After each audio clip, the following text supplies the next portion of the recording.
Hi, everyone. It's the Catholic CEO, Henry Katarna. Welcome to this session in the Exemplary Catholic Leaders Series. Today, we have the pleasure of interviewing Kate Frantz, and she's a very interesting individual with a great business idea that I want to tell you about. We'll get back to Kate in just a second here, but I wanted to make sure that I mentioned to you that if you check out our website, www.thecatholicCEO, you can see our continuous series of offerings, and you can sign up for our daily-ish email, which is about business and Catholic topics. And also, if you could check out our project, The Catholic Economy. That's an important project we're trying to do to help Catholic business people find each other and do business with each other. So I hope you can check those things out. In the meantime, back to Kate. So Kate, very much happy to see you today. And how's it going today? Really well, thank you. Thanks for having me. You're very welcome. Well, let's begin. You know, the audience, I think, would be interested to know about your faith journey. You're a businesswoman, you're involved in a business, and you're going to tell us about that. But basically, the thing that draws us together in this series is that we are Catholics and we try to operate our businesses according to Catholic principles. But tell us about your faith journey. Have you always been a Catholic? How did that happen? And how has your faith journey been in the last since your early stages, I guess, of life? Yeah. So I'm a convert. I converted to Catholicism in 2016. And prior to that, I was raised Protestant, went to church.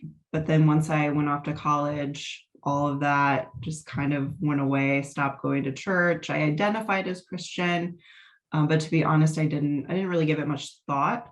And then my husband and I met, and he was cradle Catholic, and I thought, great, we're both Christians. Catholicism is just another denomination of Christianity. It can't be that far off from what I believe. And we were married in a Catholic church, and we were married for probably 4 or 5 years before I converted to Catholicism. So I think being married to someone who was Catholic and just starting to learn more about the Catholic faith and what it meant and what he believed in actually forced me to take several steps back from everything. It forced me to think, well, why am I Christian? What do I actually believe in? Am I just Christian because that's what my mom taught me as a child, or am I Christian because I really believe that? And I went on this several year journey for the first couple of years of our marriage, really trying to figure out what I believed. And I mean, it got to the point where, I wrote on a piece of paper, like, is God real? Like I went back that far, I just questioned everything. And my husband was very supportive, and he just wanted me to be at peace with whatever decision I came to. Mm-hmm. And yeah, it was a lot of research, reading different books. We listened to a world religion audiobook together. I remember on a really long car ride, and then we would discuss it. And I mean, this is a long story made short, but I finally kind of came to this realization that there is something about Christianity that is very true, and I need to dig into that a little bit deeper. And once I really wrapped my head around Christianity, the leap to Catholicism was actually quite easy, because of apostolic succession, Peter being the first pope. That all made sense to me. It was, I think, all the steps prior to that I kind of had to get into place. And I was stubborn. I was not going to become Catholic just because my husband was Catholic. I was open to all religions and was really just trying to figure out what, if anything, I believed. And so we went through RCIA together. And for him, I think that was a reconversion, because, once he went through RCIA and really learned more about the faith, he became a much stronger Catholic, and together, we really made our faith a priority. And so that's that was several years ago. And then shortly thereafter, we had our first child, and that's there's nothing like that makes you then think, okay, well, how am I going to bring this child up in the faith, and what will that look like? Yes. So that's the season of life that we're in right now. We have 3 small children, all under the age of 5. Well, God bless you for having such a young family and preparing them for, preparing them to get to heaven, which is our job. So, Kate, it's interesting that you mentioned, in a sense, people come to the Catholic faith sometimes through a singular experience, a revelation of some kind, or a major experience. And then others come to the faith through, you might say, an intellectual process. And it kind of sounds like that's what you did. You did a lot of study and discussion and discernment. Did you have, besides RCIA, did you have resources that you went to? I know you said books. Did you speak to priests or other people that discussed the Catholic faith with you? I could see your husband would be trying to be supportive of you, but at the same time, you might have had others helping you. So before I joined RCIA, no, and I think that was in part due to me being stubborn and not wanting to be led to believe something by, obviously a priest is going to sell you on Catholicism, right? So no, I really was not. I mean, I think a few times my husband and I, maybe like I would go to mass with him, and maybe we would chat with a priest afterwards, but it was nothing that I was seeking out when I was on that journey. It was, like you said, it was a very intellectual process. I was reading a lot of books, trying to find sources that I felt, weren't going to sway me one way or the other, kind of, objective, but which was challenging and took many years to get to that point. But yeah, that's kind of how I got there. But then once I entered RCIA, it was this beautiful program. It was led by a priest. He actually had a former career in entertainment. And so, I mean, he was such a dynamic speaker and explained everything so clearly.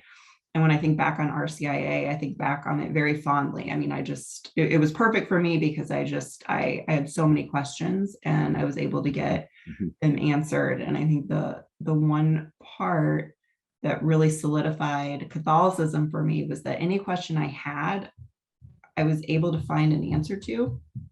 And I was left with this confidence that I'm never going to have all of my questions answered. I mean, I'm always going to have questions, but I had this confidence that the answer is out there, that there are just, all of these years of study, the writings of the saints, theologians, and that the answers are there and that we're able to dip into those resources and find them. And for me, that was really reassuring that it wasn't, I wasn't left with all these unknowns. And that's, one of the parts about RCA that I really enjoyed. I'm a cradle Catholic, grew up in a traditional Catholic family. And I sometimes these days at my stage of life realize how little I know. I've studied the faith all my life. I've got an extensive library. I really have talked to many, many priests, received many good, advice and information from people. But I realize how little I know. So it's not like we go to a single document somewhere and say, this is the Catholic faith. Now, there are those tools. Yes, we know that. But it's amazing, isn't it? The depth and the richness of how we can just keep learning and learning. I was going to ask you about, sometimes when we make a move from Protestantism to Catholicism, did you have support? Did your family perhaps, dislike what happened here? Or was there anything that caused you any pain and suffering along the way? Yeah. So obviously my husband and his family were very happy. I think, silently in the background, they were praying for my conversion. Yes. My mom is Christian, Protestant, and she knew that I was struggling with figuring out what I believed. And so for her, I think she was just really happy that I had come back to Christianity and that I had, I had peace about my decision. And it's been very interesting having conversations with her because she's very interested in learning more about it. And I think it's really opened up a new dialogue about our faith and what she believes and what we believe. And so Yeah, I would say I haven't had a lot of barriers, when it comes to converting, but there are lots of aspects of the faith that are just different. And, having to explain that, I think, is something that does come up frequently. But nothing that I would look back on and go, oh, that was, huge barrier to converting. Yeah. Interesting. Well, thanks for, discussing that part of it. The idea then of journeying along, we call it the faith journey, I guess, for a reason. And so it seems that you now have a young family. And so how are you handling, let's say religious instruction? Your children are at home, they're young. And so are you doing the passing on of the faith at home beginning? I guess you must be, but how does that work at the home in the family? The best word that comes to mind is chaotic. Chaotic, very good. I have a 4-year-old, a 3-year-old, and a 5-month-old. And, my husband and I are doing the best we can. And I think right now what that boils down to is routine. So we have a prayer altar, and in the morning, my husband is really good about saying morning prayers with them in front of the altar. Yes. I mean, sometimes he'll ask my daughter, who do you want to pray for? And, sometimes she'll just go, no, she just has no interest. And it's like, okay, that's fine. But we're trying to build those routines into our day, praying before meals. All of our children are named after saints, so we try to acknowledge the saints' feast day. After Mass, we will go to the statue of Mama Mary and we'll say a prayer. So just real little simple things that I think we're just trying to make routine. And I mean, because our kids thrive on that, knowing what's going to happen next. And then the one thing that, in terms of our home being the domestic church, is I try to fill it with artwork and beauty that points to the Catholic faith. So like I said, we have a prayer altar. We have lots of Catholic children's books. We really try to make it a place where, as our kids are walking around, they'll see artwork on the walls that reminds them of the faith. And then, I'll try, I think the curriculum, like you mentioned, teaching them, we so badly want to get to that point where we can do those lessons, and we're just not quite there yet. It's there's still so little. We can do it every now and then, but the attention span it's hard to really dive into anything in depth. I can see a homeschooling I can see a homeschooling curriculum in your future somewhere along the way here. But but it is interesting how in the traditional Catholic family that I know about and am familiar with lots of different people that I grew up with, at the mother's knee, so to speak, is where we learn our prayers and we learn our appreciation for the faith and the artwork and things like that. And it's a very familiar model to me, and I think it's of course I think it's a wonderful model. And I'm really happy to hear that you're using that. And so then, so things are going along. Then you've got a young family, and you're raising them in the faith, and you and your husband are working, collaboratively on that. But I know that you're in business as well, and so you're not only a busy mother and a spouse, a wife, but you also have some business ideas, and you've got something going on there. So can you tell us about that, please? Sure. I'm the owner of Thy Olive Tree, where I self-publish beautiful Catholic books. And this all started shortly after my conversion. When our first child was born, I was looking for a baby memory book that I could record the sacraments. And I couldn't find anything. Like all the baby memory books that were on the market, they didn't have a place for baptism and your first time going to Mass. And so I thought, I'll design something for her. And that's kind of how this all got started. I created this book, and then I thought, I bet other Catholic families could benefit from this. From there, I went on to publish other books, rosary books, Lectio Divina journals. And earlier in the year, I launched a market where now I sell other Catholic authors' books. And the idea is to promote independent self-published authors and the beautiful books that they're creating for the church. And so that's all available in the market. And then the other piece to the business is that I am preparing to launch a self-publishing academy to teach Catholic authors how to publish their books through the lens of the Catholic faith. This is a big deal because we're talking about, promoting the faith and so on, but you're adding this on top of a busy life. So it's a home-based business, I presume, at this point. Yes. And so how do you juggle all that? How do you juggle it all? Yeah, I think that's been probably one of the hardest pieces of becoming a mother, is figuring out how to balance, your passions, my career, with motherhood and home life. I couldn't do what I do without the support of family. So my parents live 10 minutes away. They come over all the time, hang out with the kids and watch them. My husband is incredibly supportive of my business, and is always encouraging me to keep going, especially when I'll encounter barriers or start questioning what I'm doing. So that is incredibly helpful. And yeah, it's a learning process. I mean, I'd like to say, oh yeah, I've got the answers, but I feel like we're looking for the answer. Yeah, it's I would say every couple of months, I almost have to reevaluate, like, how is this going? Is this balance good? Am I present enough for my children? Am I, accomplishing my goals with work? Is this a good situation, with me and my husband, and juggling household duties? I feel like it's a constant conversation, and that's hard for me because I like to plan out and kind of have this, long-term plan. But with little kids, you can't do that. Things are constantly changing. They're getting sick. They're staying home from preschool. They're learning and growing, and so it's it's just kind of a constant conversation and discernment.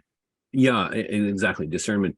I'm asking this and I'd like to have you drill down a bit more in detail, because at the Work of the Catholic CEO, we find we have lots of people who come to us, especially mothers who want to form a small home-based business, either to supplement the family income or to do an outlet, a creative outlet, or for some necessity. And this constant juggling and balancing act it's a serious thing. And so I'm thinking about my own parish. People have come to me, women particularly have come and said, how do you do it all? And in some cases it's necessity, but how do you manage? I'm going to really try to drill down with you. What do you do to juggle? Like, what are some tips or lessons you've learned that you might pass on to other mothers in your exact situation, who I can think of several in this, in the parish, who have business ideas like yours, and they want to launch them, but they just sometimes can't even get to the launch point. What are some tips and tricks of the trade, if you could suggest some? I know for me, I had this concept in my head of motherhood, and that I needed to be present for my children 100% of the time. And I almost felt guilty for stepping away to work on a passion of mine, like my business.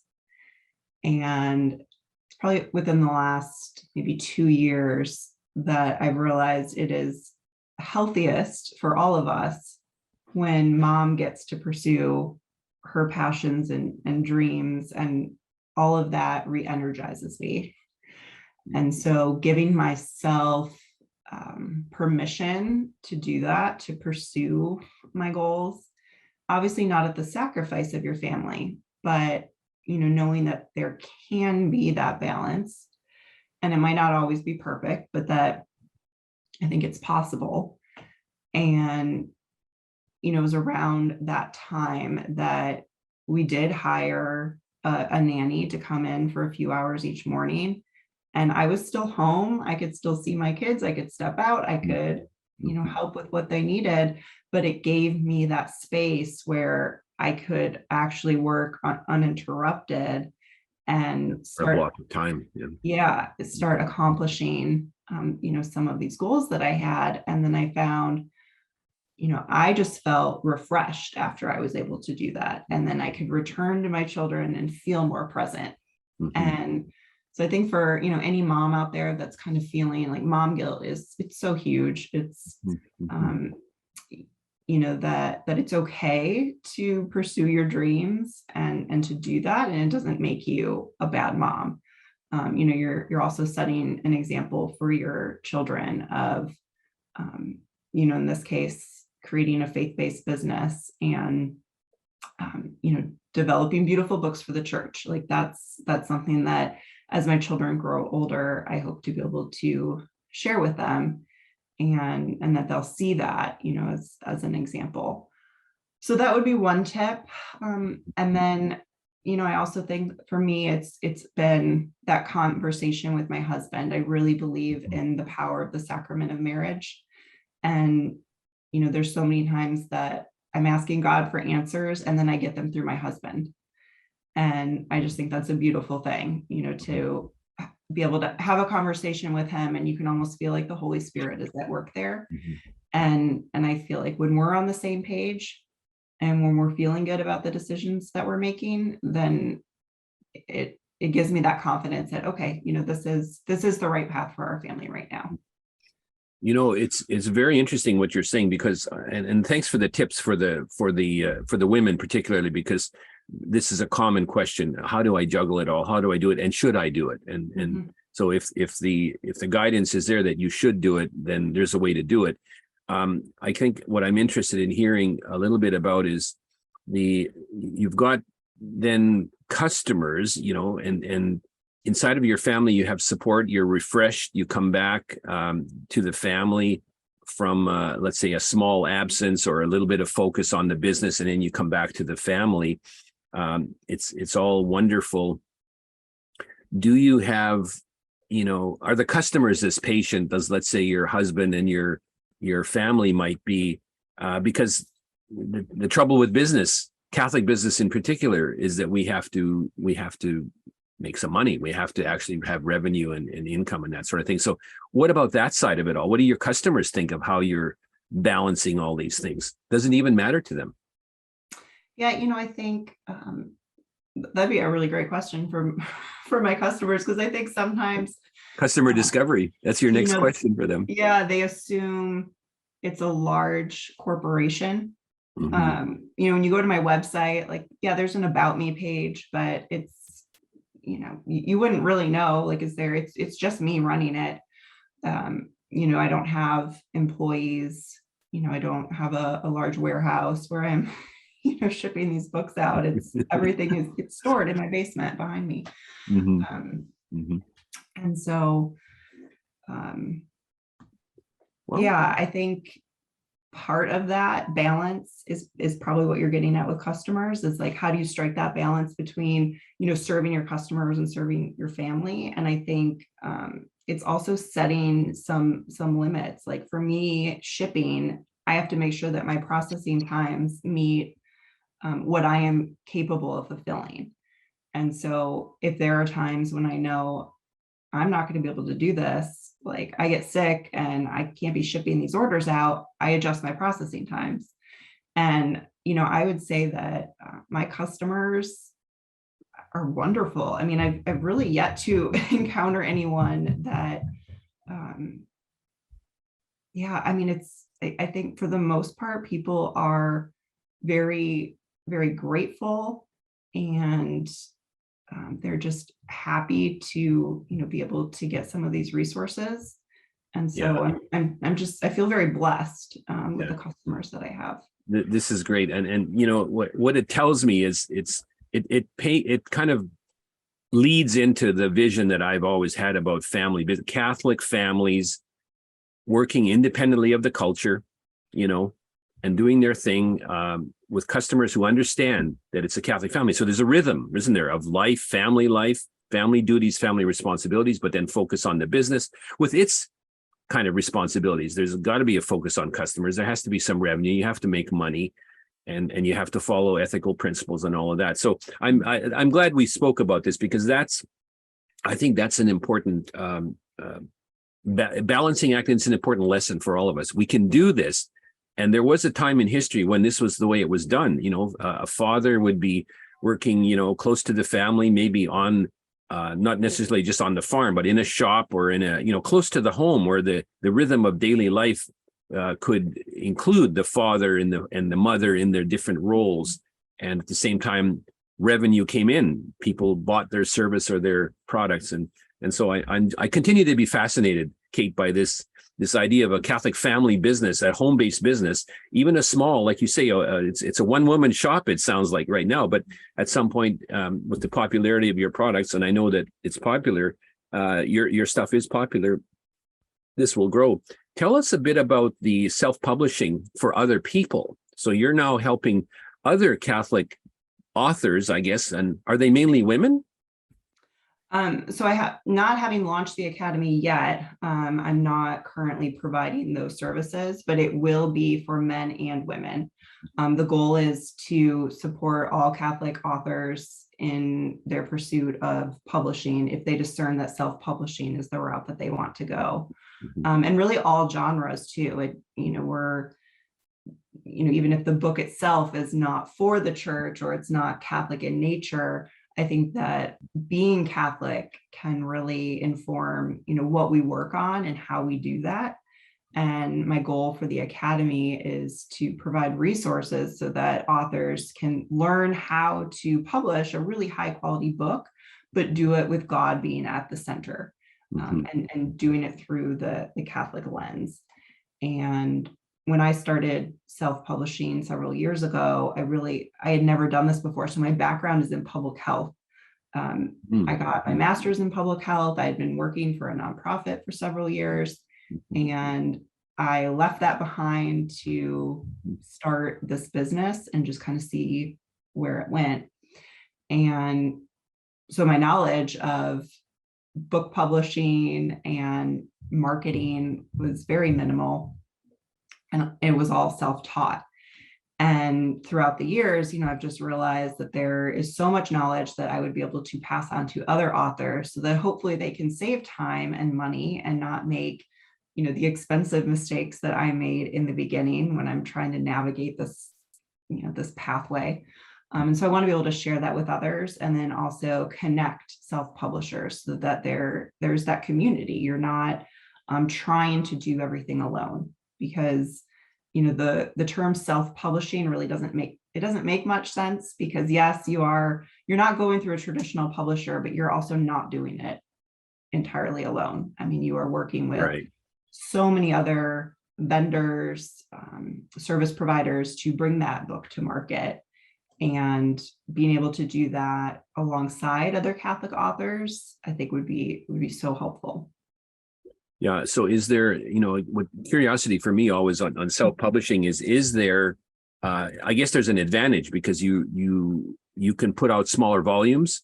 You can put out, I guess you can market in much the same way with social media and marketing. Is that the advantage? What is the actual, advantage of self-publishing? Yeah.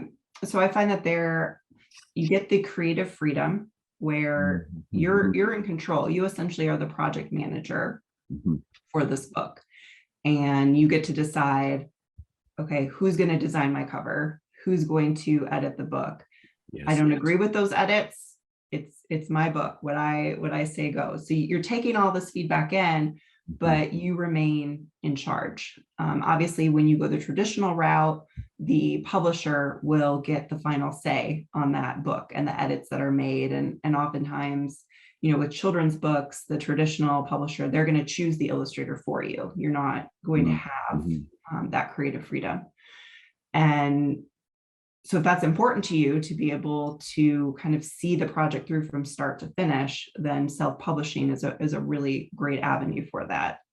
Royalties are often much higher because when you traditionally publish, maybe you're getting 10 to 15% off of each book sale.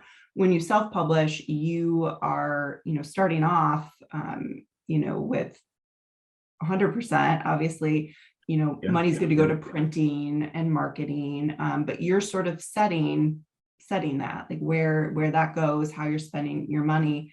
And there is the opportunity to make a lot more off of each book sale.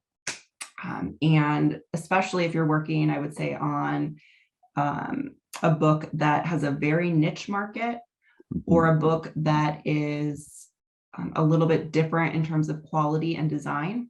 If it's not your standard trade paperback, if it's highly colorful, visual, you're going to have a little bit more control over what that final end product looks like.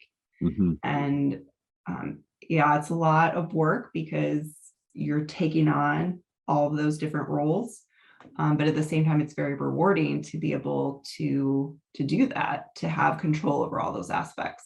Yeah, that's what it seems to me to be. The advantage seems to be we have control then, and this is what we love about Catholic business, because we can have control. We can do what we want to do. We can produce what we want according to our standards. We can market it according to Catholic principles. We can do all these good things. Now, I suppose there's a downside, or let's call it, instead of a downside, let's call it a risk. The risk in self-publishing is that you have distribution yourself. You have to do all the marketing yourself. And so in your academy, what are you going to be talking about in that area? I guess you're going to be teaching people how to market your own works, your own publications, because you can't use the big distributors. Right. Yeah. And so the really interesting thing about the marketing is that a lot of people think that if you go through a traditional publisher, you're just set. Like they're going to market this book for you and sales are going to be through the roof. And for a select few authors, yes, if you are, one of those authors that the publisher, spends more on in terms of marketing, but the author is expected, even when you're published traditionally, the author is expected to do marketing. That's typically a part of the proposal that you submit to the publisher, is this is how I'm going to market my book alongside you. And so when the traditional, marketing push stops, that author is continuing to go out there and market. So that's just something that I always like to point out, that even traditionally published authors tend to have a similar problem. Is how do you make people aware of this book? So absolutely, there's going to be, that's going to be a key element to the self-publishing model. And within the academy, I'm recruiting various instructors who will be able to teach members about those different marketing tips and tricks. So I have an instructor who is an expert in Instagram, for example, and so she will be able to advise on, how do you get the word out there about your book on Instagram?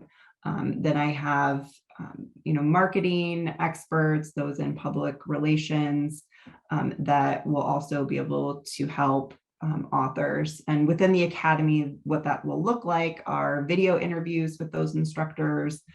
Some of them will be doing hot seats where they will, take some authors and everyone can kind of watch as they workshop something with that, with that author. And then of course, there will be a peer-to-peer community where authors can ask each other, what is working for you? What isn't?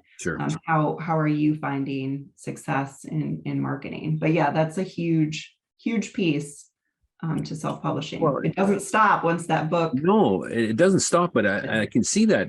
But I also can see that, let's say a mother writes a children's book and it's beautifully illustrated, it's Catholic, it's, under the control of the author in all these wonderful ways that you're speaking about.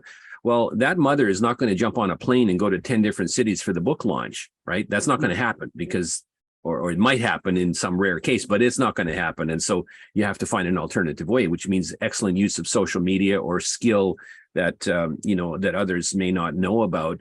And so this is the point of Catholic business. Again, I'm really I'm warming up to this topic that you're speaking about very much, because I love the idea of Catholics helping each other to succeed in business, not only to resist the culture, but to have the creative outlets, to do some revenue generating for the family, to do some good for the world by producing works that are not just captive of the kind of corporate culture out there. That I really am enamored of that idea. So I'm really happy that you're able to do that. And so that's coming up soon. I think you said the Academy starts soon. Yeah, my hope is to launch it in early 2023. Excellent. Let's talk a little bit then, Kate, about what you see in the culture. So you have obviously the skill and the interest in creating this academy and this kind of a business. Why would we want to self-publish in the first place? It's not a trick question. It's, why are we doing that? Because there must be something with the existing model that isn't serving us. And is it the influence of the culture? Is that part of it? I'm not fishing for an answer there, but I just am curious what your thoughts are. I think that it's easier now to self-publish than in the past. I mean, technology is at our fingertips. There are ways to do it where you're not spending that much money.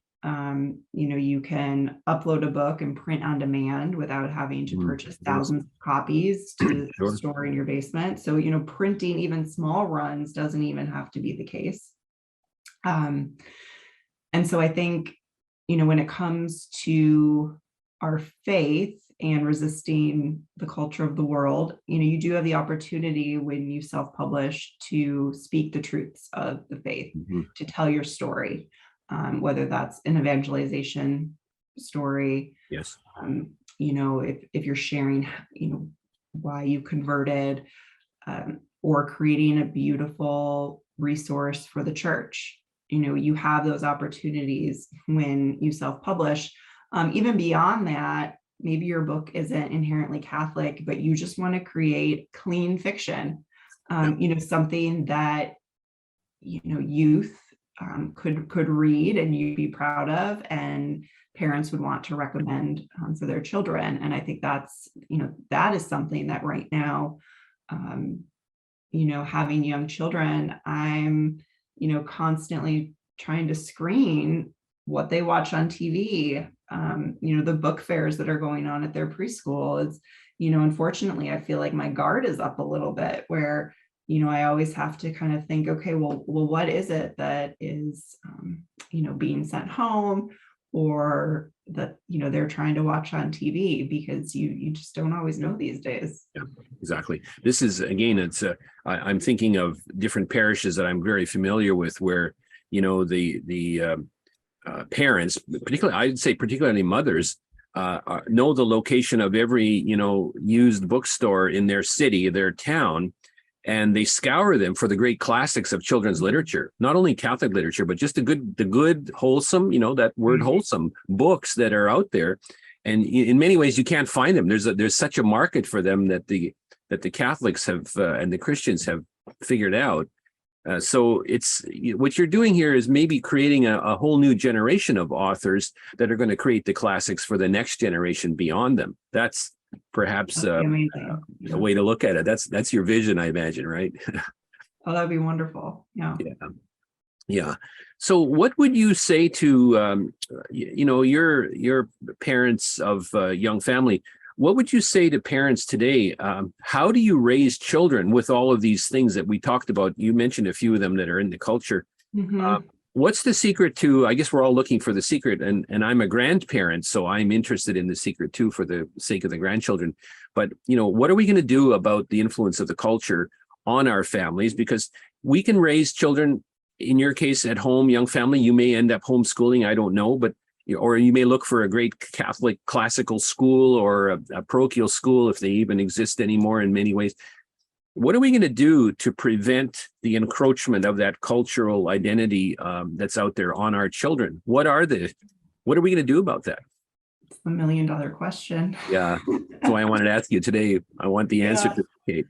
I think a lot of it is, as a parent, being very confident in the understanding of Catholic church teaching, what you believe, why you believe it, and being able to explain that to your children.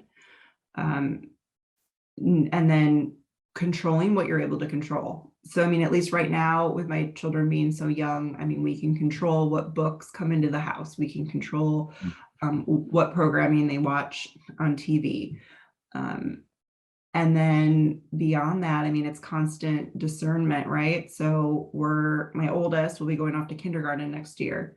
And we are actively trying to figure out right now where we're sending her to school. Yes. And we have discerned that, we don't feel like the public school system is the best option for our family right now. And so we're looking at different Catholic schools, and one of them is in a different city an hour away. And we're actually considering moving to a new city and leaving family behind to be a part of a faith community that we think would have a really positive impact on our family. But that's a tough decision to make, and that's where we're at right now. Is really trying to figure out, if that's the best move for our family. Well, I can see this happening.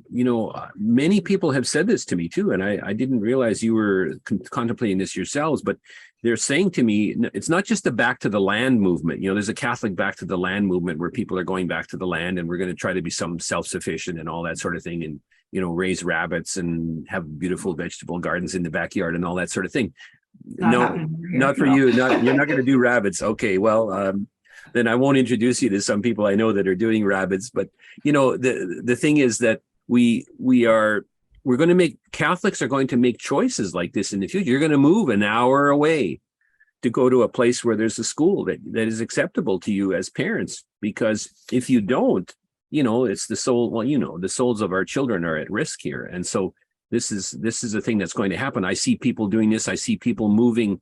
One of my favorite topics is the idea of grandparents coming close to the family, not being 1,000 miles away, not being 2,500 miles away on the other coast, and trying to live life that way. I can see, and I'm not here preaching to you about an extended family model, but I love that model because it's valuable, and it unites the family, and it creates a bulwark, kind of a resistance to the culture. So when you're talking about moving for the sake of your children's education, that's a very interesting scenario, because that has consequences.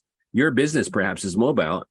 Your husband, I'm not sure what work he does, but I imagine that what does it mean? It means that he either commutes an hour extra every day for the sake of the family or something, right? Different consequences. Yeah, absolutely. And we're very blessed right now, like I said, to have my parents being 10 minutes away. Yeah. So part of this is also us trying to get them to move with us. Yeah, exactly. Sure. And I can see that happening. I can see families saying, just a minute now, let's figure out the area, the region that we're all going to. Once again, I don't mean to tell you all these stories from the past, but I grew up in there were 6 families. My dad had, there were 5 brothers and a sister, and we all grew up in the same city. So I lived within blocks of all of our cousins. And so if you decided to go swimming one evening, in the summertime, one of my uncles would swing by with a pickup truck, and 25 kids would get in the back of a pickup truck. Completely illegal today, right? Yeah. No helmets, just sitting on the bottom of the box of the pickup truck. And we would drive to the swimming pool or to the lake to go swimming in the evening, something like that. That's a memory. And I think that's a solution that's going to probably face a lot of us in the future. So your idea of a workshop and an academy and self-publishing where you can be mobile, because you could be located anywhere with that business, and you could follow your children's education, and you could find them the right teachers. So that's great. That's wonderful. So let's talk about, Kate, the other another thing that's on my mind, which is about the business, the state of the business. You're fighting a culture of, I guess, literature, art, entertainment that's really inimical to the Catholic faith. And so how can a small, let's call it a small publishing group of people, self-publishing, can we in fact change the culture? Can we actually get, influence the dominant players here? And it's something that I think we know we must do, but can we do it? What do you see ahead as barriers and ways to help that? Yeah, I mean, it's definitely a challenge. What I always say when it comes to self-publishing or putting your work out there is that you have to frame it in the eyes of God and what is successful to God. Mhm. And if you look at what society tells us, success is all about dollar bills. It's all about maybe the number of books that you've sold. And yes, that's important, right? Like it has to be sustainable. Revenue is important. But Mhm. at the same time, if that one book influences one soul, Yeah.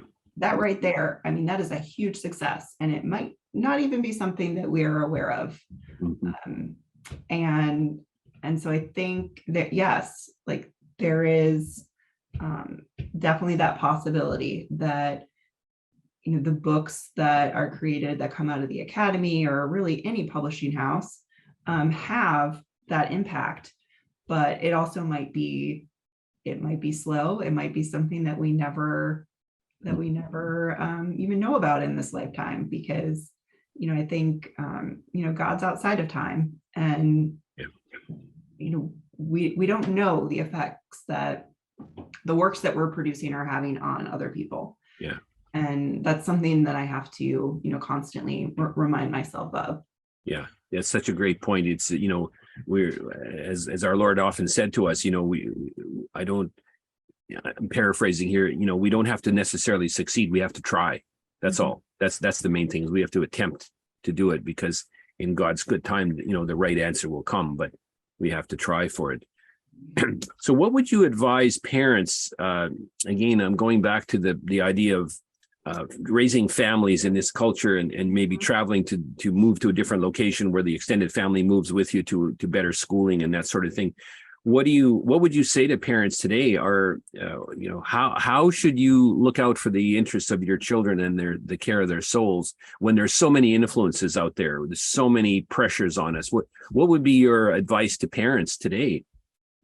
Yeah, I think I was talking to my husband about this yesterday, actually, because I was telling him about this interview and some of the questions that you might be talking about. And he had this great analogy for your domestic church. You've got this house, and you control what doors open, who comes in, Mhm. what goes out, what windows open, what windows close.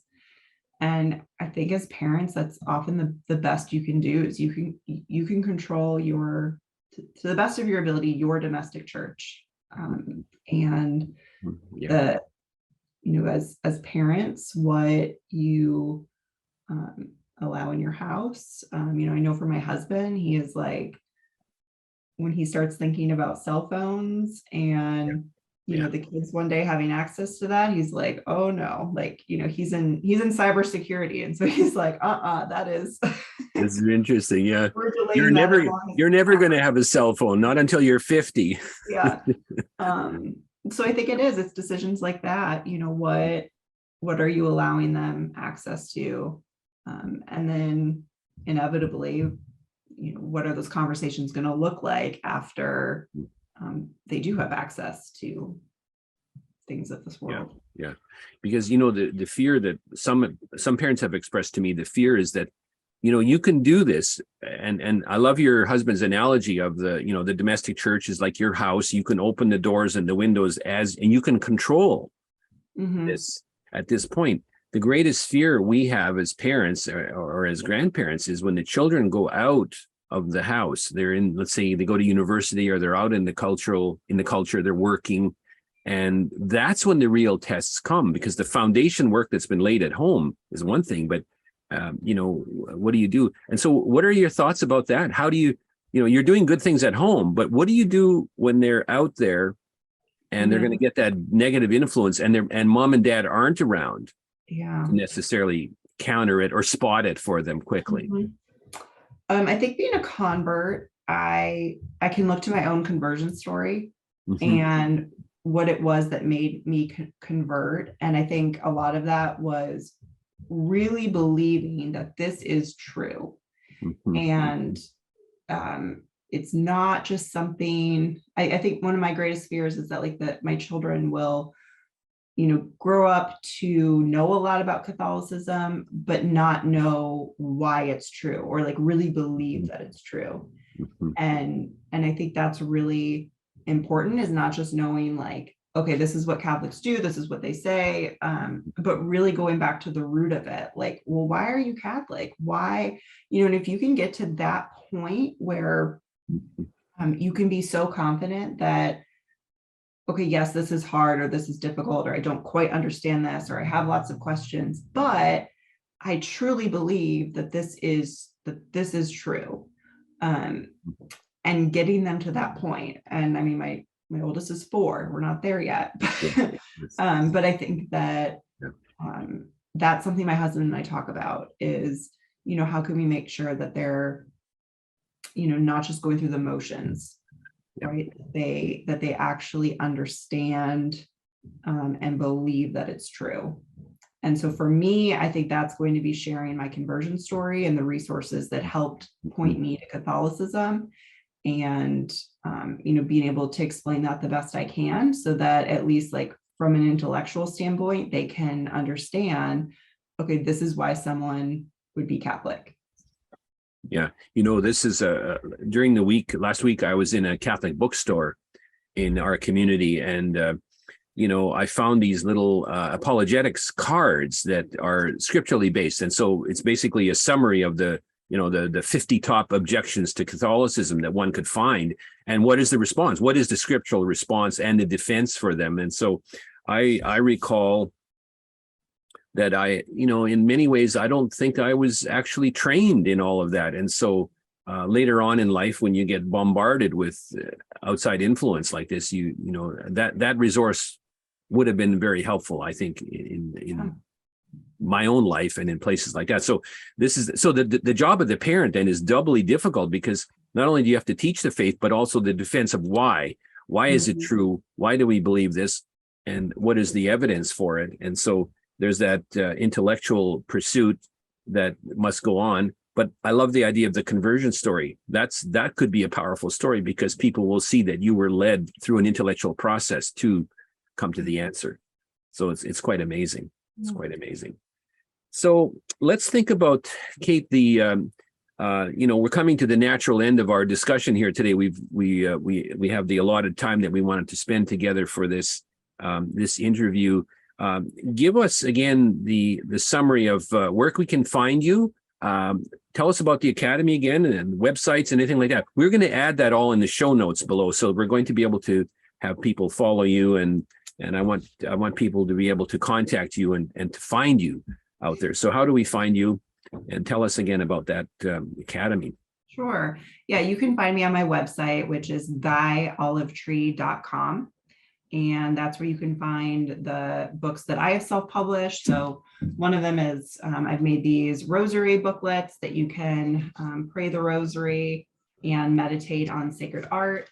And then the book that I talked about, how it was what got me into self-publishing, was My Catholic Keepsake, the baby memory book. So you can find my books there. And then I have almost 25 authors, Catholic authors, who are in my market now, and they sell their books through the market as well. So you can find some really great resources, lots of children's books, planners, devotionals, that's on that site as well. And then in the new year, I'll be launching the Self Publishing Academy, where Catholic authors can come together. They can learn how to self-publish their books through the lens of the Catholic faith, gain access to instructors who are experts in different areas within self-publishing, and get that peer-to-peer support. So all of that information will be forthcoming, but there will be links to it on my website as well, which again is thyolivetree.com. Fantastic. There's plenty of information to come from you, Kate, and God bless you and your whole family, and you and your husband and your children, and this business, because I think you're doing something very important. I think you're helping Catholics to get their message out to other Catholics, and to do it in a way that's perhaps contributing towards family businesses and to the development of the home, the domestic church. So it's all wonderful. So thanks again for being with us today. It's the Catholic CEO, Henry Catarna. Thanks all for being with us today. And Kate, thanks so much for being with us today. Thank you so much.